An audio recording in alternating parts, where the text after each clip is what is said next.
We celebrated our 100th year of incorporation in 2009. We've been around for a while and there's a lot of aging infrastructure. It's about $90 million worth if you were to add it all up. One of the biggest things we're facing is that we do have a lot of development on the books. Over the next 10 to 20 years is the build-out period. When we look out the window and we see that beautiful lake, we turn on our taps, we flush our toilets, we have our showers. We think that the water supply is endless, and it's not.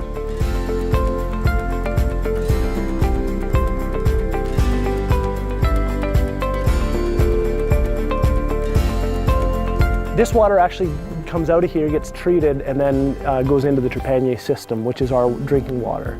Concern for us is to just supply quality treated water to our existing residents and all future residents. With the limited population, we have to do that in a sensible manner, an economical manner. We only want so many pipes, we only want so many intake facilities, so many treatment plants. So we're planning for now and the future. People have a hard time wrapping their head around the fact that they can see so much water and they're hearing about climate change happening in other places of the world and they think that won't happen here, but it's already begun. The decisions we make today are going to be passed along to our children and our grandchildren, and one day it may cost $10 just to have a shower. We really need to be cognizant of that fact and work hard right now, not in 10 years, not in 20 years, but right now to make sure that doesn't happen.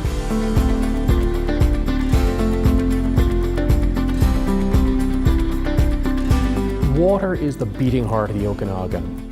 It affects everything we do, our tourism, our agriculture, everything. And we've been wanting for a while to think about an integrative, interdisciplinary graduate course facing water sustainability. Peachland is a great partner of UBC, so Peachland and its water sustainability were just a natural. Talk a little bit about the approach you took, what you were attempting to do to answer those questions. The focus should be on each other's disciplines and your sense of how interdisciplinarity works within your discipline or doesn't work.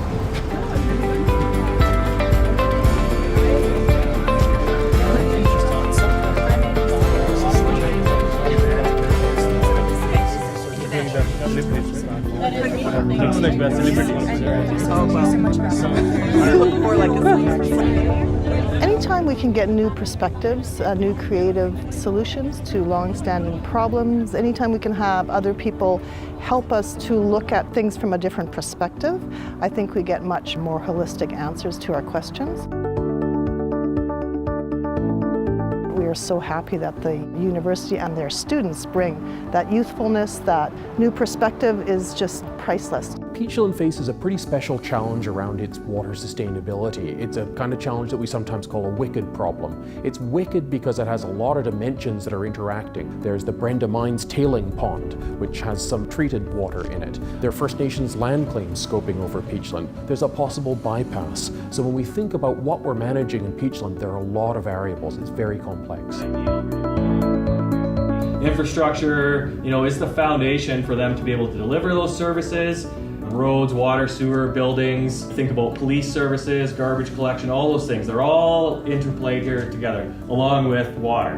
So we've got to think. The term wicked problem comes from the planning literature. It refers to the kinds of urban planning problems that you often encounter if you're trying to run a city. Now, any water that runs through the middle of a mine site or anywhere near a dam, it's highly regulated. And with the wicked problem, the more you dig into the problem, the more you realize there are different facets that you have to consider that are essential to be able to address the problem and find a solution to that problem. There's no stopping rule as to when you can say that you've solved the problem. Every time in planning you present a solution and especially implement a solution, you have one shot at it, right? Because if something goes wrong, then you've already created new problems. You have to deal with it just even in terms of approach. What kinds of ways should we come at this that might be helpful? Because we already recognize there's probably not a single problem statement and there's probably not a single solution set. UBC is a global quality problem solver. And we're also good at solving problems that don't have disciplines in an ordinary kind of way. What's even more special about the Okanagan campus is that we're an interdisciplinary campus. If you've got a problem that doesn't have a discipline and you need everybody to pitch in different methods and insights to figure out some actionable ways forward, we're the right place to try it from. One of the things that we can do is to team teach. We come together and we use different kinds of methods simultaneously in the classroom. Hearing what a geographer says when an economist has an observation. Hearing someone who's a legal scholar popping up current law when you're talking about history. These kinds of insights and interactions in the team give students a much more diverse exposure to the complexity of the problems that they're facing. Working with new people from multiple disciplines, and particularly a mix of social scientists and engineers and natural scientists, and all with different professional backgrounds, was just a really new experience. There's more than one approach, and you might be expert in your field, but every field has something to offer to the process. And when we get together and co-think, we'll come up with solutions that we could never come up with from a single discipline. And I know we're going to be really challenged to, think outside our boxes. I think mostly I was contributing a lot of questions for them to think about, and questions that I personally had that were difficult for me. The other thing I like to talk a lot about with the students was things like language and about design. I gave them a lot of feedback on their PowerPoint presentations, how they were presenting themselves. My area of expertise is things like communication and aesthetics. I think that was the piece that I probably contributed as an instructor.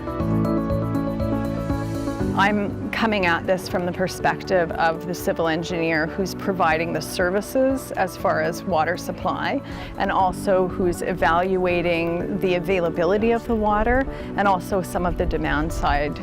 There's some people who are here who are coming at it from more of a community perspective, and not that we aren't community minded, but as engineers we're looking at it as what we can do from a technical perspective to reduce demand and increase supply and have the two meet in a place that's sustainable. In this kind of course where we're bringing together multiple disciplines in terms of students' backgrounds and faculty backgrounds, we try to have a blend of kinds of assignments where some of the assignments allow students to shine in their own disciplinary fashion, and then we bring them together to work as teams to think in an interdisciplinary way about multifaceted problems.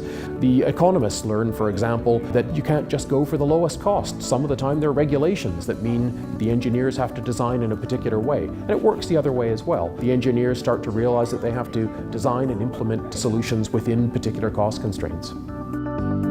If you're looking at a purely science problem with 5 different people who have different backgrounds, that might not be productive, but in a problem that has so many different areas like this, it definitely helps to have 5 distinct minds, 5 decision-making processes. We all have professional experience, we're all not just students, we worked in different subjects, so it's complete different ways of thinking, which has been really beneficial. Peachland wanted some options that they can start to think about today and how they can implement them now and what that might mean for the future. So those types of challenges in terms of providing that holistic approach, that was a bit of a challenge. And local issues so that you can build capacity to begin to address larger issues in the future. We've identified this model community approach as our preferred approach to begin to address the complexity of water in Peachland. So in this presentation, we provided 4 problems. We presented the first time to the conveners and they gave us some feedback, and then we presented to the community and they gave us their feedback. There was some differences in the way that they perceived the presentation. So each time we've changed it to try to reflect the feedback that we've gotten and really try to come back to the problem as it was presented to us to identify things that you can start to work on and feed back into the larger vision. I think it took me a while to realize what it meant to present to council and to the city administration. I don't think I really, as an artist, knew what the protocol was around doing that kind of thing. And this has taught me a tremendous amount about what that means. So my name is Jeanette and I'm a PhD candidate at UBC. I had a couple of moments where I was a little jaded and said, you just give them the rhetoric about how you're trying to help out and everything, and they don't hear the details, but in fact they really do hear the details. So through the lens of community engagement, we see the situation in a renewed light as having 4 aspects that are related to water demand, water supply. We've all pushed ourselves to a limit and beyond. It was very satisfying to say, we heard you. You raised concerns, you raised compliments, you asked us to investigate things more fully, and we did, and we found new information for you. I've been involved with these issues for so long I know how complex they are, and I'm thinking, how can a group of people come up with something in 5 or 6 days and an answer in 10 days? And I was very impressed with what I saw and the approach that was used, which gave us the opportunity to provide constructive input to them. Midway through was a great way to get to where we were today, which was the quality of the presentations today with regards to a better understanding, more depth, and potential solutions that truly do have an opportunity to be carefully considered by the district. The students who completed this course are ready to work together in teams with members from very diverse backgrounds, and they're ready to work with really diverse partners, municipalities, NGOs, private sector partners. And the students who emerged from this course have practiced together creativity, critical thinking, presentation to multiple kinds of audiences. These are critical skills for success in today's globalized world.